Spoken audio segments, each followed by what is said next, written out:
ever revealed. They never said, hey, Dr. Harrington died, but don't worry, we've taken his discovery and we're going to reveal it to the world. No, not a word was said about it.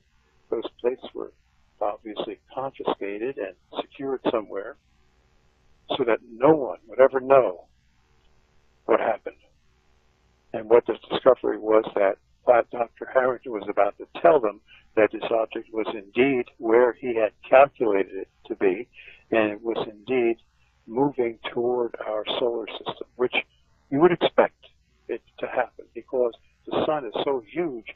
This object has to be pulled in by our sun. It has to be. The sun is 1/3 of a million Earth masses, so its gravitational pull is incredibly great. Tremendous. And this object is even stated. Here's your proof right here, and nobody has ever picked up on this. This is really solid evidence. They tell you in this article, New York Times, January 30th, 1983.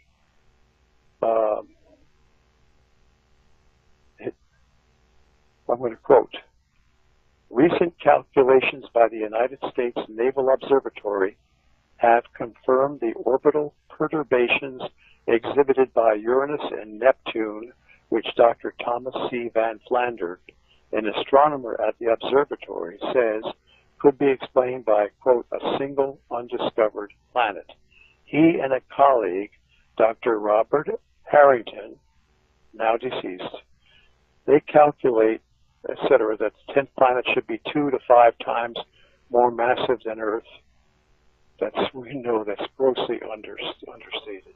It's much greater than that. Again, I believe they must have been told to phony up to, going to kill you. So, I mean, it's easy to be skeptical, but when a bullet is coming towards you, you don't have time to deny it. That's right. Just because you can't believe you'd ever be shot doesn't change the fact that the bullet's coming for you.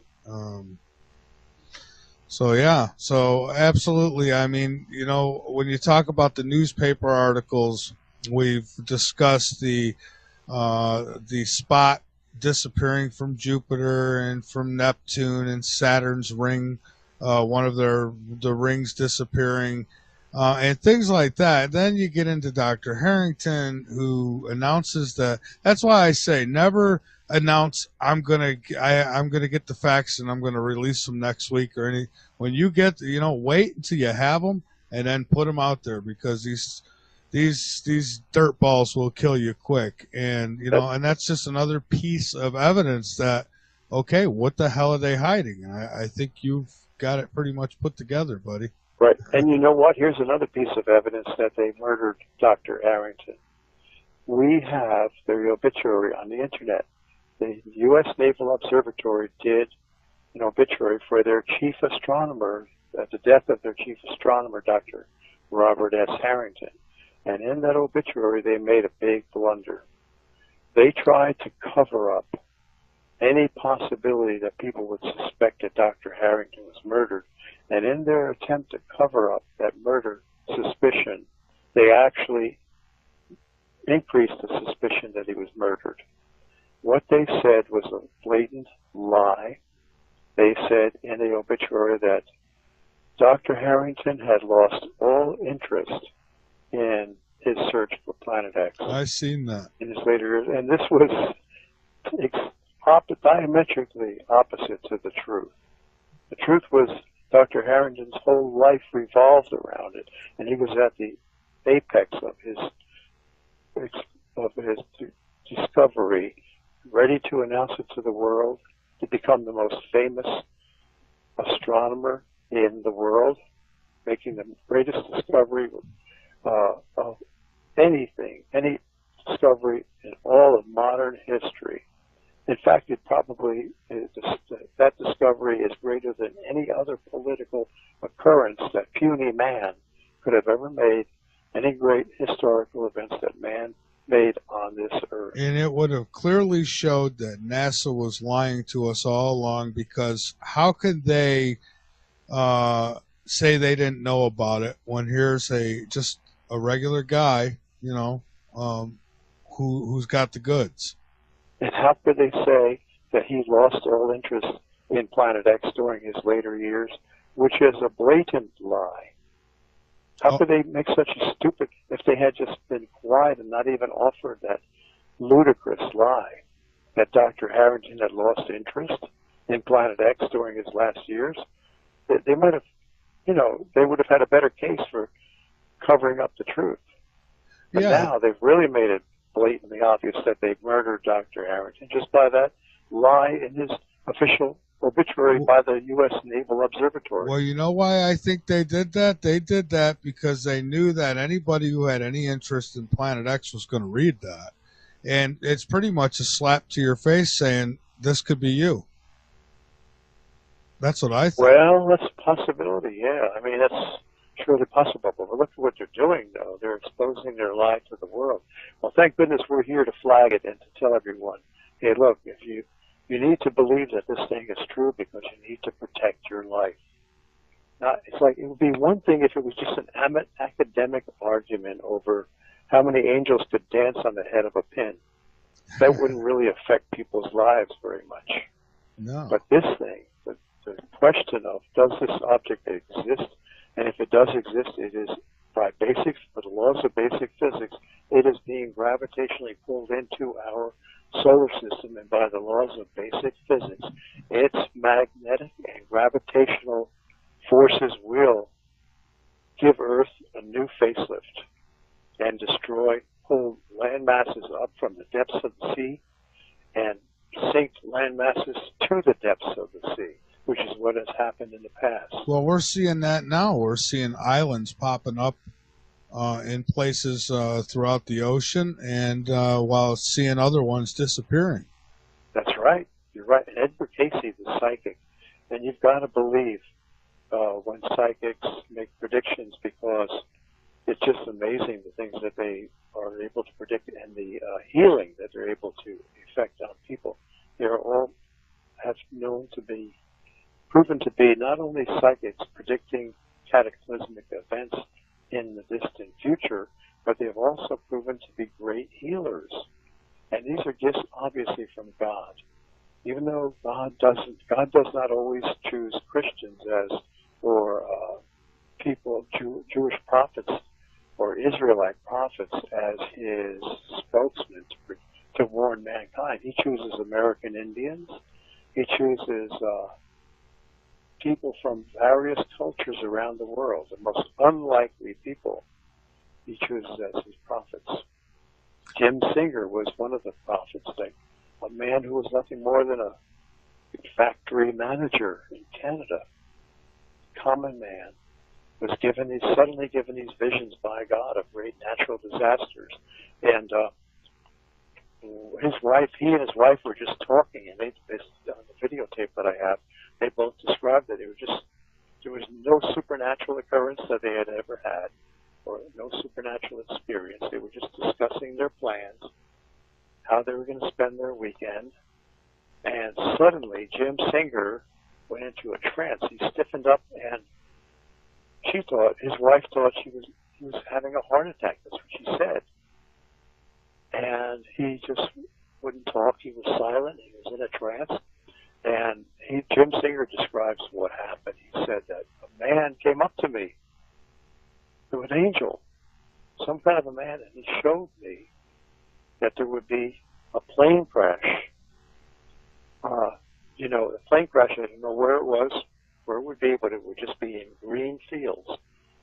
And sure enough, weeks later, he read of a plane crash in green cornfields where there was incredible survival in this crash when people should have been killed. And so many people survived. I don't have all the details of the crash, but in the vision, Jim said that this angel, or maybe it was God, we don't know, told him that they will feel my power as I save their lives. They will call out to me. Of course, everybody calls out to God in a plane crash.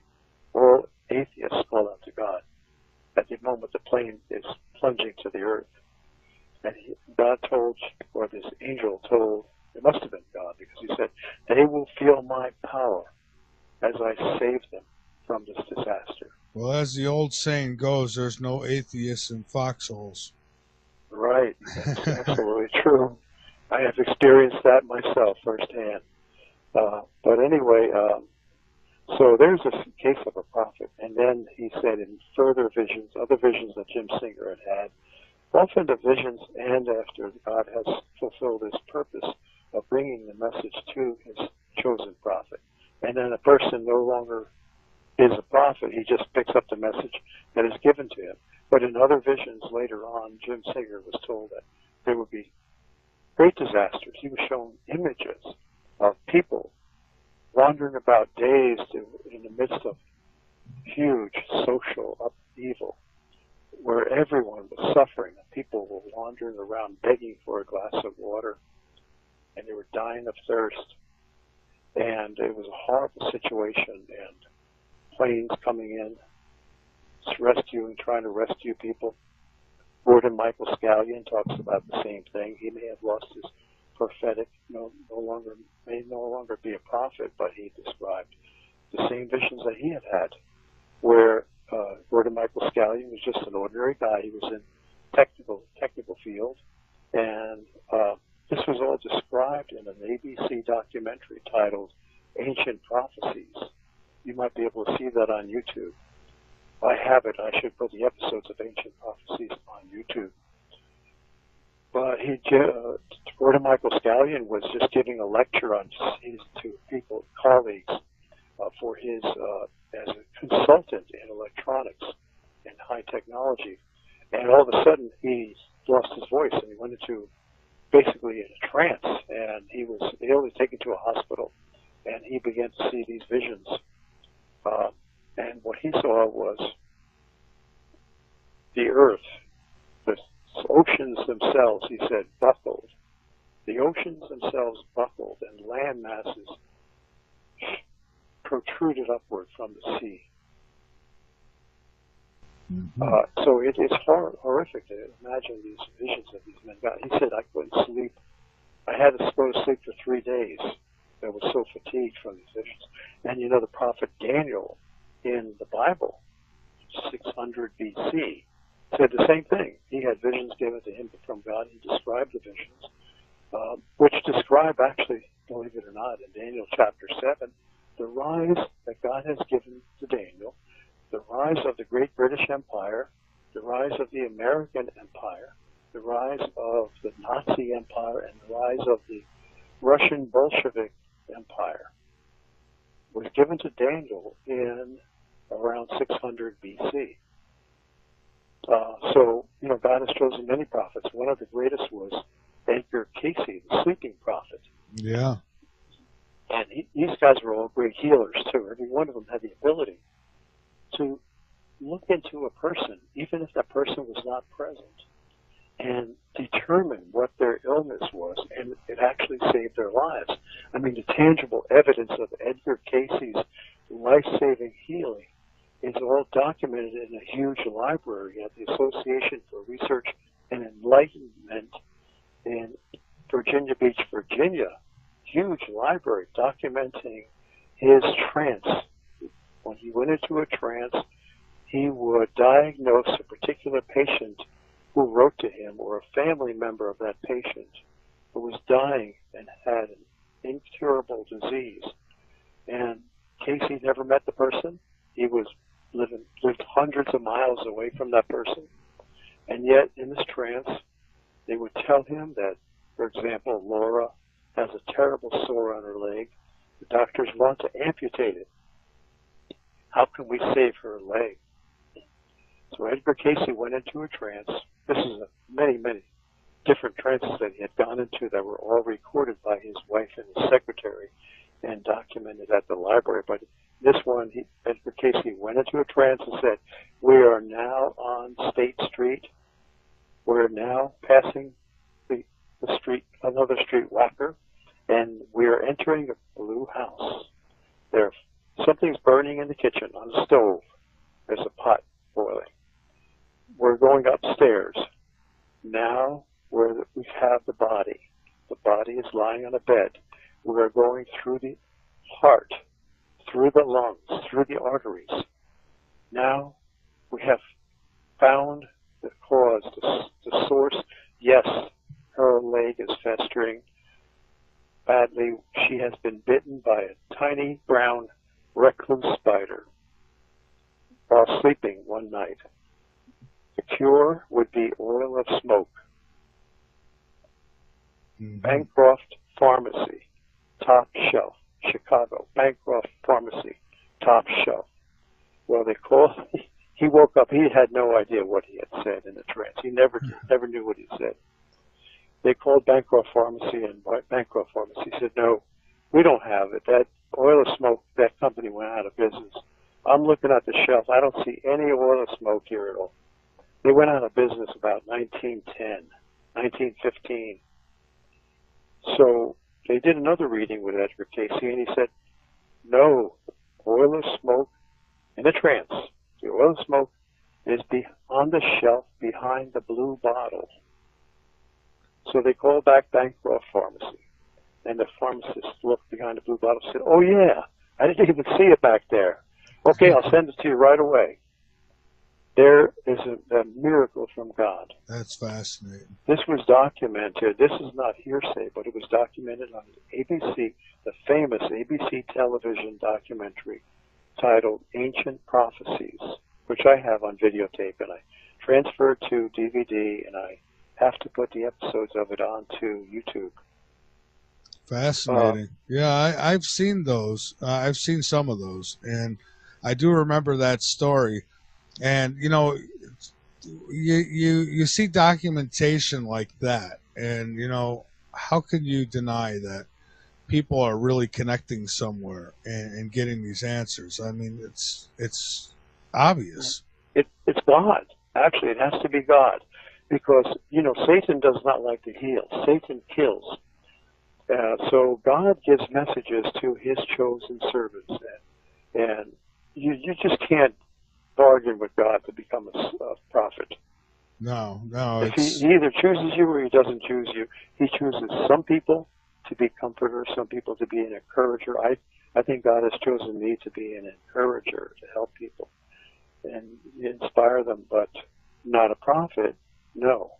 Other people are chosen to be prophets, but you get the role that God gives you.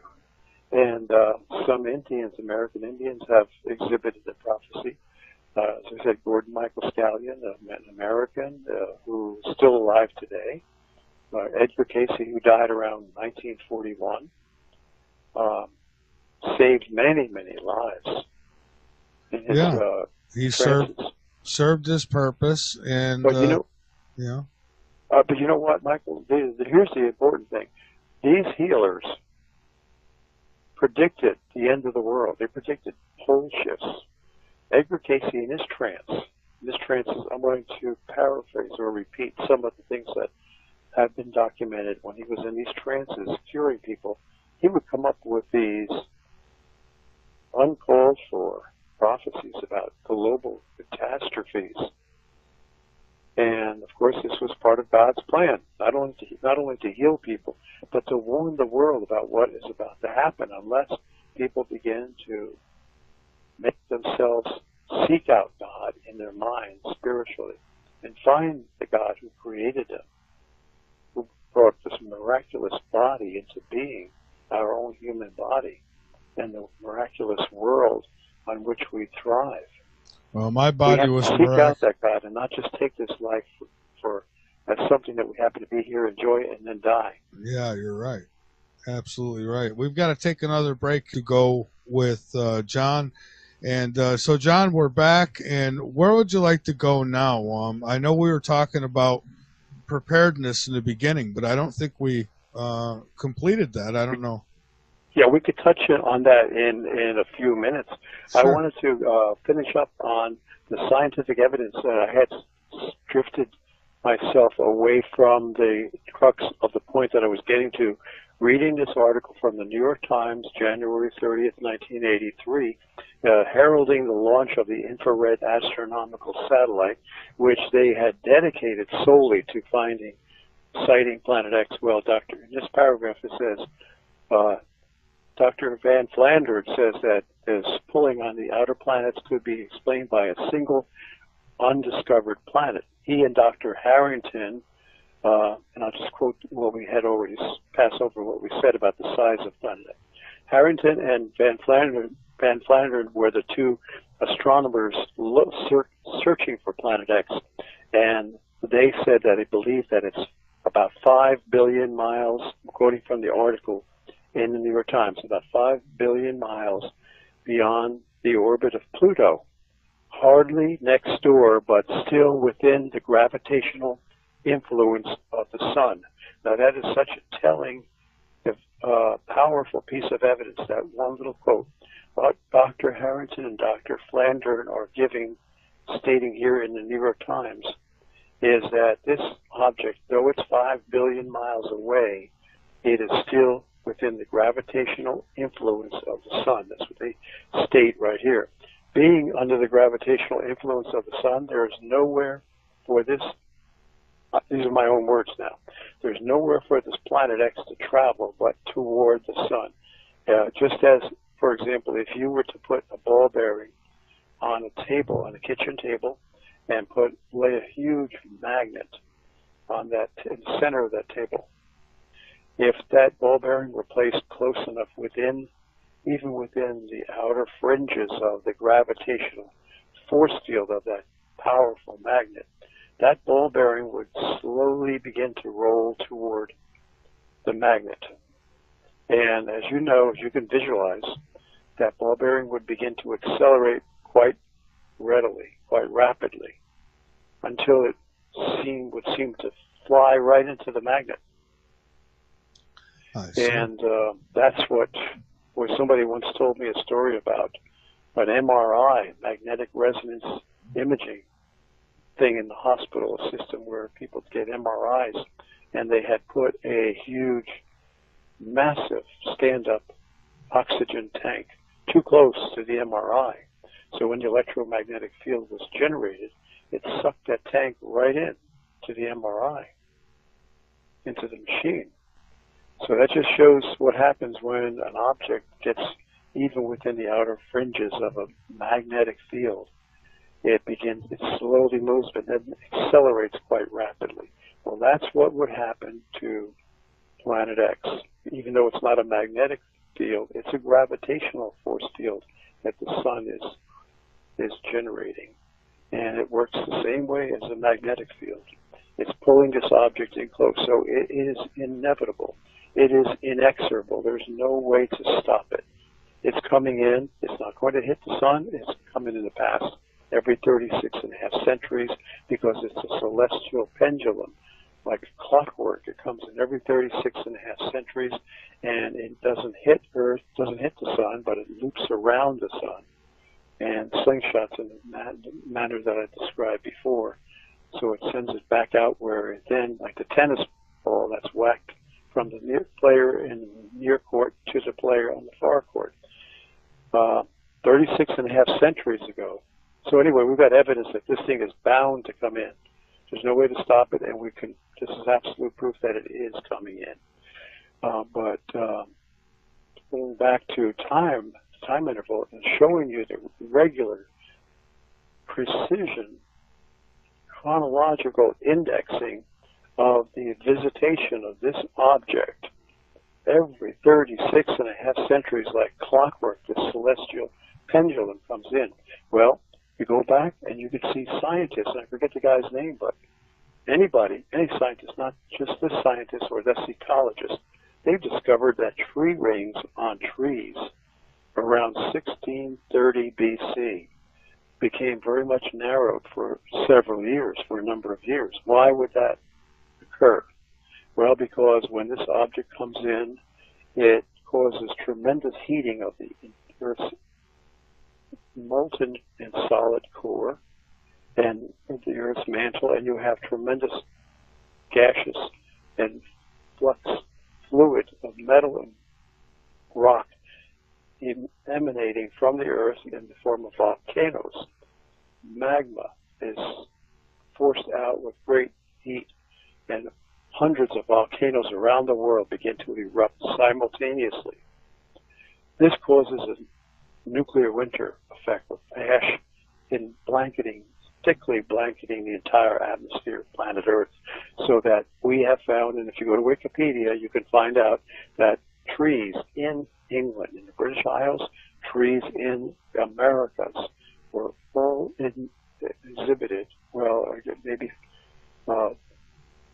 prehistoric, what they call petrified trees. You ever hear of the petrified forest? Well, some of those trees, they were able to detect that the tree rings were very much narrowed. I read that in Wikipedia, and they found out that all of them indicated that the narrowing of the tree rings occurred around 1630 BC. And that would be roughly 36 and a half centuries ago. So we're getting close to the return of Planet X. Getting back to prophecy, we were talking about Edgar Cayce and what a great healer he was. And all these healers had the gift, for some reason they would have this dual ability to predict future disasters. Well, Edgar Cayce, in his trances, where he was healing many, many people who had incurable diseases, in his trances he would come up with these unrelated prophetic statements. And some of these statements were, well, I have the book titled Edgar Cayce on Atlantis, compiled by his son, Hugh Lynn Cayce. And in that book, and in the Ancient Prophecies ABC TV special documentary, Edgar Cayce is quoted as saying in his trances, the greater portion of Japan must go into the sea. And he also is quoted as saying, San Francisco, Los Angeles, both of these must be destroyed before New York.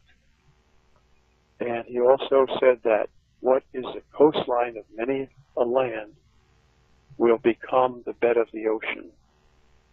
And he also said that in his trances that the earth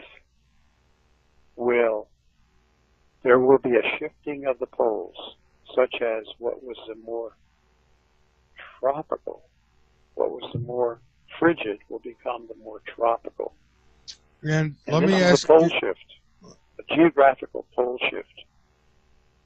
Let me ask you this quick question that came in the chat a little while ago. One listener wants to know if it would be survivable above ground. Do you have a chance if you're not underground? Fritz Hermann, I believe his name is, and he shows us in this documentary, Mega Tsunami. You could check that out on YouTube, Mega Tsunami. Okay. And you'll see he did large scale, small scale experimentation with huge masses into large bodies of water in a laboratory, and also computer calculations that show that when this island,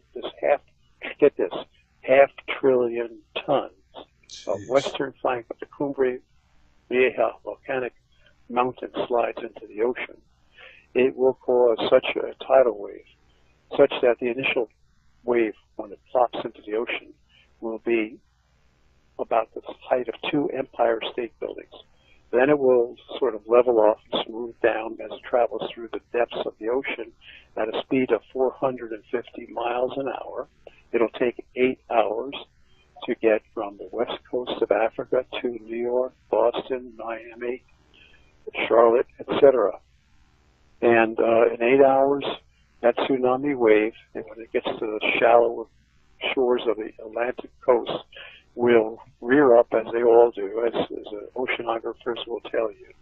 They rear up because of the shallowness. All that mass of water now has nowhere to go but up, and it forms a huge mountain of water, a tidal wave which they estimate to be about 60 stories, at least, high, and that would inundate all of New York City. We've seen that dramatized in the 2005 movie Day After Tomorrow. Oh, yeah, Check absolutely. out that movie on YouTube. Yeah, I believe Art Bell and Whitley Strieber put that together. We've got a call. We've got 978 area code. You're on Late Night in the Midlands. First name, where you're calling from, please. Yeah, it's James, Michael. How you doing? Hey, James. How are you? Good, good. How you doing, John? Hi, James. Are you familiar with former NASA scientist Norman Berggren and the Ringmakers of Saturn? How do you spell that name? Norman R. Berggren, Bergrun, and he put out a book called Ringmakers of Saturn. What he claims when the Voyager went blank there, when they was passing the outer planets, he's saying it was really taking some dynamite pictures of huge spacecraft that were making rings around Saturn. It's my belief that these, whatever they're doing over there, they're trying to make some gravity wave or something to disrupt the orbit of Nibiru coming in. Is that possible? Yeah, I mean, that's very interesting. Around what time frame did this, you said the Voyager passed and its transmissions were blacked out for a period of time? You remember that when it passed through the outer planets that they said that they lost the signal, and then when it got past a certain planets, they said all of a sudden the signal come back. They always lie. Whenever they want to co-opt all the photographs from any kind of observatory space, they always lie and say it failed. They did that. They lied about the Hubble telescope in the same way, and about the Pioneer 10 space probe, which I was just describing before, where they said, "Oh, we lost transmission," but they had not, and they were keeping all the data for themselves, and they wanted to keep that information secret. So it seems quite logical to me and likely to me that yes, these were secret photographs that they were taking, and it was probably something to do with Nibiru's gravitational forces on Saturn. Certainly, because let me tell you, Planet X is the biggest concern in the minds of all the power elite, and the power elite are the ones who determine what NASA does. It's all they use NASA like they use like you would use a slave, and for their own greedy purposes. And certainly, this is what they really care about. They don't care about furthering knowledge of space for the world, for the scientific community of the world. They care about their own immediate well-being, and they want to know what's happening so they can track this thing and know when they should go underground. They have underground cities that are trillion-dollar underground cities, well documented. Photographs have been taken of them, films. So yeah, I believe you're absolutely correct. That was a secret mission that Voyager was on. You can actually see the photographs if you Google Ringmakers of Saturn. There's videos of his talk and a lot of the spacecraft itself. Did you know that Jordan Maxwell said that Saturn used to look like a big eye and used to look like it was winking at you in ancient times, and then I guess Nibiru come through and perturb it. So that's just something interesting. All right, thanks a lot, Michael. All right, thank you, James. I appreciate the call. Bye. All right, bye-bye. Okay, so interesting, and there's just a little more to add to the big puzzle here, huh? Oh, yeah, I mean, so the cover-up is really becoming more blatant now because this object is coming closer, and obviously, we know, again, we're going back to basic physics. When an object as huge as this object, and I haven't given you an estimation of the size, but Dr. Robert S. Harrington, before he was murdered, believed that it was a brown dwarf star. And incidentally, that puts to rest the falsehood of that puny estimation that he made. He was probably told to say that so that he wouldn't panic the people. But it puts to rest that falsehood and gives you the truth. When Dr. Harrington simply said, "We believe that it's a brown dwarf star." That's what he said in the New York Times article. And a brown dwarf star, by definition, just look up the definition, the puniest, let's be as conservative as possible in our estimation. The puniest brown dwarf star is defined as 3 Jupiter masses. Okay, now one Jupiter, the mass of Jupiter is 318 Earth masses. So the puniest brown dwarf star that Planet X could be would be 3 Jupiters, or 3 times 318 Earth masses. We're getting close to 1,000 Earth masses. would be puniest size that Planet X could be, about 1,000 Earth masses. So when this thing comes into our inner solar system and passes over the orbital paths of all the inner planets, it's going to cause terrible destruction. If we happen to be in the season of the year when Earth is, orbiting the sun and far away from Planet X's trajectory, we won't get hurt as badly by the gravitational and magnetic forces of Planet X, but it'll still be devastation.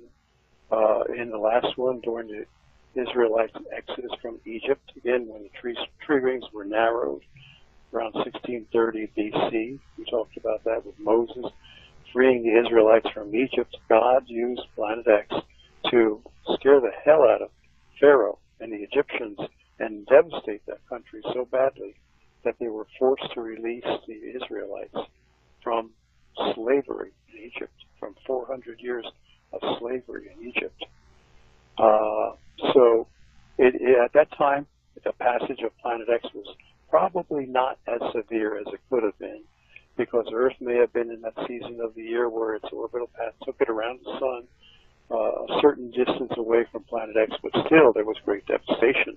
We have historical records from the civilizations that existed around 1630. For example, in the Americas, we have legends going back to the Incas of Peru, and to the Aztecs and the Mexicans and the other tribes who lived there, and they said in Central America and South America that their legends show that there was horrible disasters, flooding, and there was several days when the sun did not shine at all. It was dark, and the windstorms were horrific. Everything was extremely intense. Many people died. They would go into caves to try to protect themselves. And at the very same time, now we look back historically, the same period in history, around 1630 BC, Emperor Yaju in China, in his imperial annals, described great disasters in China at the same time period. However, at that time, there was not 3 days of darkness, as there was in the Americas, but there was 3 days of sunlight. So this tells you that the Earth stood still for several days. And China just happened to be facing the Earth when the Earth was forced by some gravitational force or magnetic force to stand still. China happened to be in its daily rotation facing the sun, and therefore you had 3 days of sunlight in China. The Americas, on the other hand, happened to be in their on the dark side at nighttime when the Earth stood still, so it would remain dark for 3 days. So here you have various cultures around the world all confirming the same disaster, cataclysm that occurred.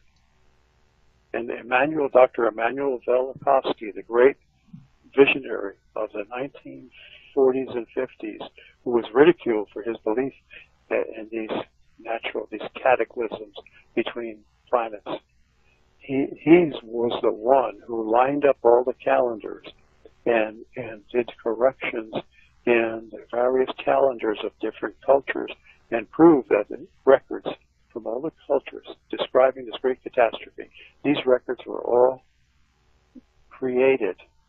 recorded at the same period in China, in the Americas, etc., and in the Middle East.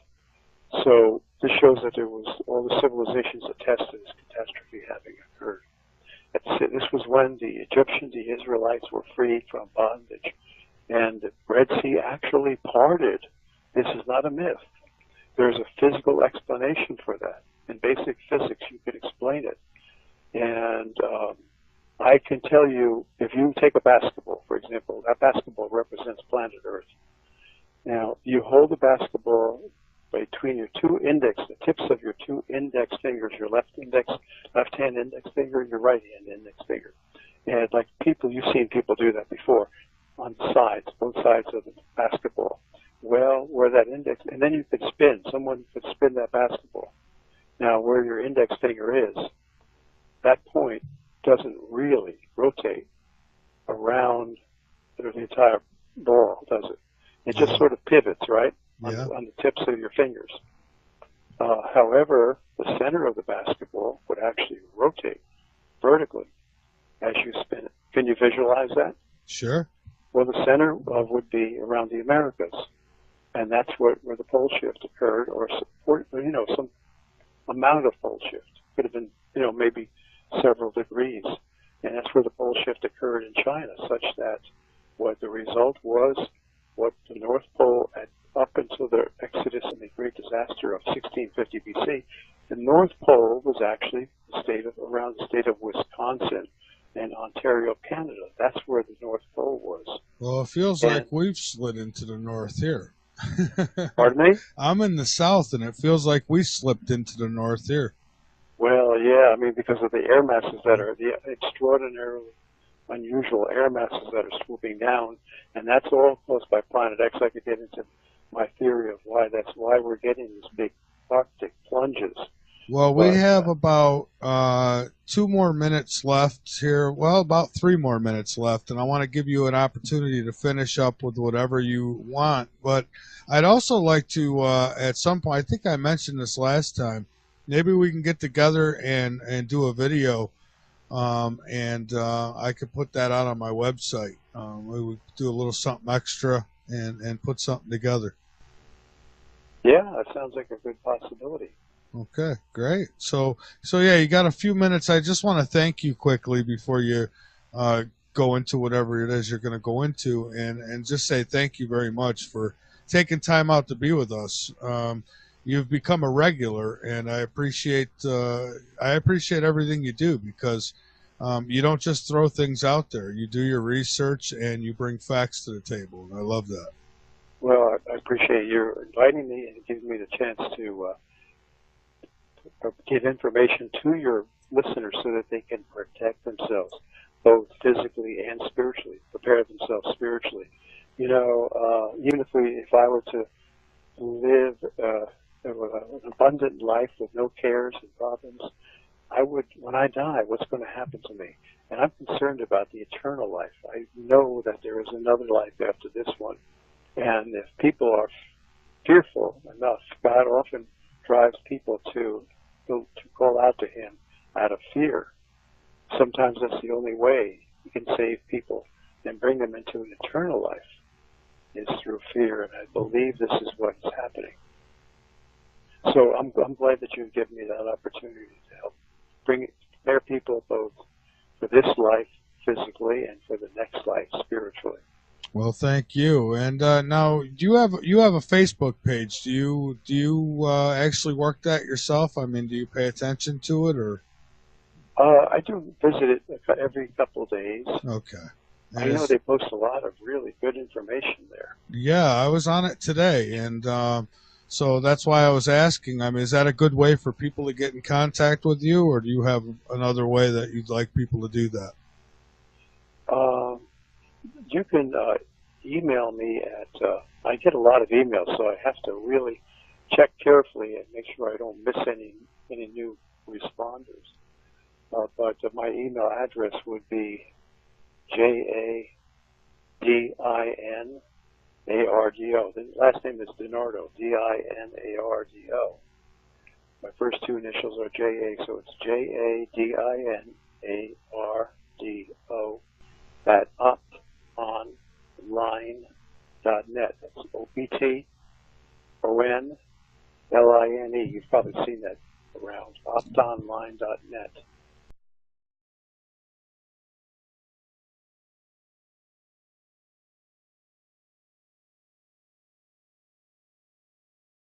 Other ones disappearing. That's right. You're right. Edward Casey, the psychic. And you've got to believe when psychics make predictions, because it's just amazing the things that they are able to predict and the healing that they're able to effect on people. They're all proven to be not only psychics predicting cataclysmic events in the distant future, but they've also proven to be great healers. And these are gifts obviously from God. Even though God does not always choose Christians or people, Jewish prophets or Israelite prophets as his spokesman to warn mankind. He chooses American Indians. He chooses people from various cultures around the world, the most unlikely people he chooses as his prophets. Jim Singer was one of the prophets, a man who was nothing more than a factory manager in Canada, common man, was suddenly given these visions by God of great natural disasters. And he and his wife were just talking, and they on the videotape that I have, they both described that there was no supernatural occurrence that they had ever had, or no supernatural experience. They were just discussing their plans, how they were going to spend their weekend, and suddenly Jim Singer went into a trance. He stiffened up, and his wife thought he was having a heart attack. That's what she said. And he just wouldn't talk. Harrington, now deceased, they calculate, etc., that the 10th planet should be 2 to 5 times more massive than Earth. We know that's grossly understated. It's much greater than that. Again, I believe they must have been told to phony up to, going to kill you. So, I mean, it's easy to be skeptical, but when a bullet is coming towards you, you don't have time to deny it. That's right. Just because you can't believe you'd ever be shot doesn't change the fact that the bullet's coming for you. So absolutely. I mean, when you talk about the newspaper articles, we've discussed the spot disappearing from Jupiter and from Neptune and Saturn's ring, one of the rings disappearing, and things like that. Then you get into Dr. Harrington, who announces that. That's why I say never announce I'm gonna get the facts and I'm gonna release them next week or any. When you get, wait until you have them and then put them out there, because these dirt balls will kill you quick. And and that's just another piece of evidence that, okay, what the hell are they hiding? I think you've got it pretty much put together, buddy. Right. And you know what? Here's another piece of evidence that they murdered Dr. Harrington. We have the obituary on the internet. The U.S. Naval Observatory did an obituary for their chief astronomer, the death of their chief astronomer, Dr. Robert S. Harrington. And in that obituary, they made a big blunder. They tried to cover up any possibility that people would suspect that Dr. Harrington was murdered. And in their attempt to cover up that murder suspicion, they actually increased the suspicion that he was murdered. What they said was a blatant lie. They said in the obituary that Dr. Harrington had lost all interest in his search for Planet X. I've seen that. In his later years. And this was diametrically opposite to the truth. The truth was Dr. Harrington's whole life revolved around it, and he was at the apex of his discovery, ready to announce it to the world, to become the most famous astronomer in the world, making the greatest discovery of anything, any discovery in all of modern history. In fact, that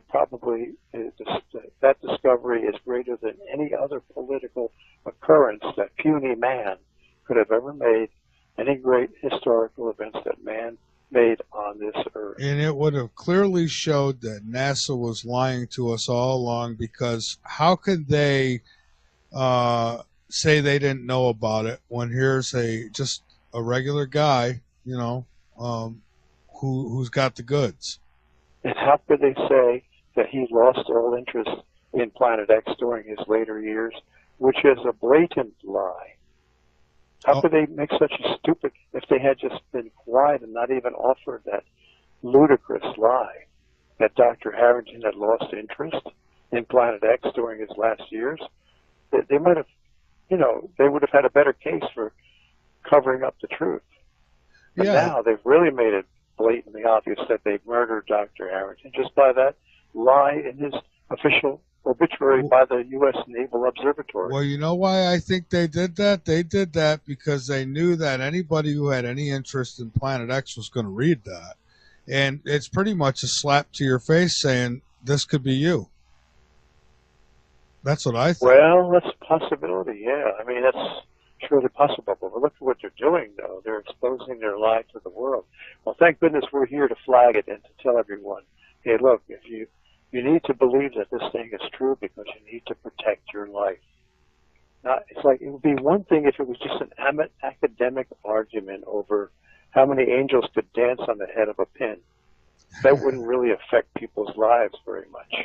No. But this thing, the question of does this object exist, and if it does exist, it is by the laws of basic physics, it is being gravitationally pulled into our solar system, and by the laws of basic physics, its magnetic and gravitational forces will give Earth a new facelift and pull land masses up from the depths of the sea and sink land masses to the depths of the sea, which is what has happened in the past. Well, we're seeing that now. We're seeing islands popping up in places throughout the ocean, and while seeing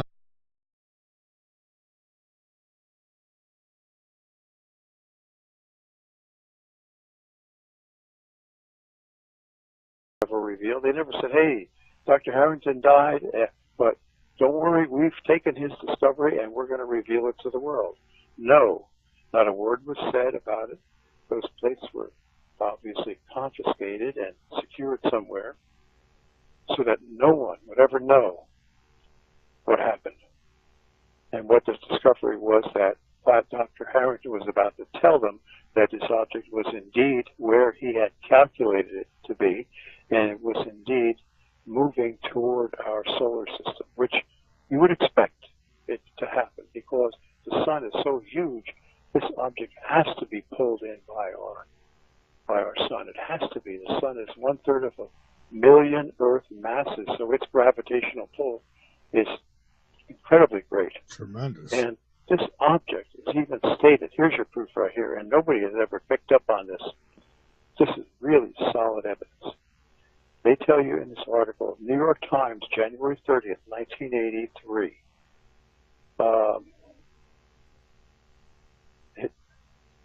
I'm going to quote, recent calculations by the United States Naval Observatory have confirmed the orbital perturbations exhibited by Uranus and Neptune, which Dr. Thomas C. Van Flander, an astronomer at the observatory, says could be explained by, quote, a single undiscovered planet. He and a colleague, Dr. Robert